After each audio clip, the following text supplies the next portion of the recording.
അരിരാങ്. ഇന്ന് ഇന്റർനെറ്റിൽ ഏറ്റവും ട്രെൻഡിംഗ് ആയി നിൽക്കുന്ന ഒരു വാക്ക്. ട്രെൻഡിംഗ് ആയത് മറ്റൊന്നും കൊണ്ടല്ല, ഇടവേളയ്ക്ക് ശേഷം തിരിച്ചെത്തുന്ന BTS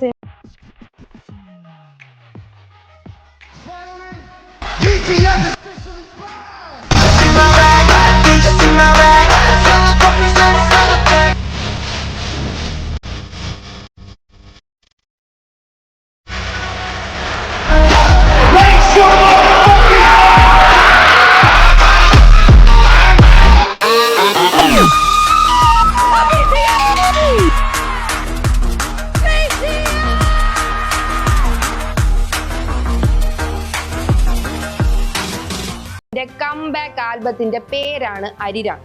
ഇത്രയും സ്പെഷ്യലായ ആൽബത്തിന് ആ പേര് നൽകാൻ ഒരു കാരണമുണ്ട്. BTSന്റെ ഏറ്റവും പേഴ്സണലായ ആൽബം എന്ന ആമുഖത്തോടെ എത്തുന്ന അരിരാങ്ങിന് അല്ലെങ്കിൽ ആ വാക്കിന് ഒരു ചരിത്രമുണ്ട്.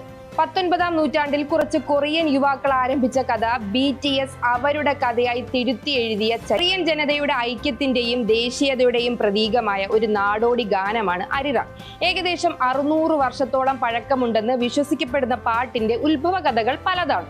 നോർത്ത് കൊറിയയും സൗത്ത് കൊറിയയും ചേർന്ന് യുനെസ്കോയുടെ അദൃശ്യ സാംസ്കാരിക പൈതൃക പട്ടികയിൽ ഈ നാടോടി ഗാനം ഉൾപ്പെടുത്തിയിട്ട് അനൗദ്യോഗിക ദേശീയ ഗാനമായാണ് അരിരാങ് അറിയപ്പെടുന്നത്. 1896 കൊറിയയിൽ നിന്ന് അമേരിക്കയിലെ ഹോവാർഡ് യൂണിവേഴ്സിറ്റിയിൽ പഠിക്കാനെത്തിയ 7 ചെറുപ്പക്കാരാണ് ഈ പാട്ടിന്റെ രേഖപ്പെടുത്തപ്പെട്ട ആദ്യകാല റെക്കോർഡിംഗ് നടത്തി ചരിത്രത്തിൽ ഇടം പിടിച്ചത്.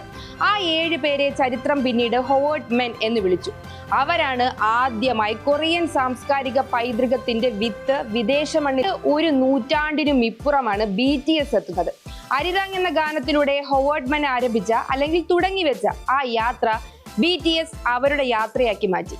ഇന്ന് ലോകമെമ്പാടും കൊറിയൻ സംസ്കാരം എത്തിക്കുന്നതിലും കൊറിയൻ സംഗീതം അലയടിക്കുന്നതിലും BTSന്റെ പങ്ക് വിലമതിക്കാനാവാത്തതാണ്. അതുകൊണ്ടാണ് നിർബന്ധിത സൈനിക സേവനം കഴിഞ്ഞ് 3 വർഷത്തെ ഇടവേളയ്ക്ക് ശേഷം ലോകത്തിലെ ഏറ്റവും വലിയ ബോയ് ബാൻഡ് തിരിച്ചെത്തുമ്പോൾ അരിരാങ് എന്ന വാക്ക് തന്നെ അവർ ആൽബത്തിനായി തിരഞ്ഞെടുത്തത്.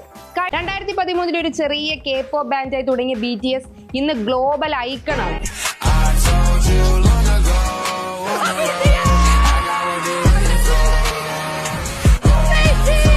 3 വർഷത്തെ ബ്രേക്കിനിടയിലും ലോകമെമ്പാടുമുള്ള ആരാധകർ അവരുടെ തിരിച്ചുവരവിന് വേണ്ടി കാത്തിരിച്ചെത്തും. മാർച്ച് 21 ആദ്യത്തെ ലൈവ് ഗ്രൂപ്പ് പെർഫോമൻസ് സോളിൽ നടത്തും. പുറത്തുവിട്ട ഷെഡ്യൂൾ പ്രകാരം പിന്നീട് 1 വർഷം നീണ്ടു നിൽക്കുന്ന വേൾഡ് ടൂർ ആരംഭിച്ചു. കഥ തുടങ്ങിയ ചരിത്ര പുരുഷന്മാർക്ക് ആദരമർപ്പിച്ച് സമാന്തരമായ ഒരു ചരിത്രം സൃഷ്ടിക്കാൻ തന്നെയാണ് BTS ഒരുങ്ങുന്നത്. ചരിത്രത്തിന്റെ ഭാഗമാകാൻ ആർമിയും.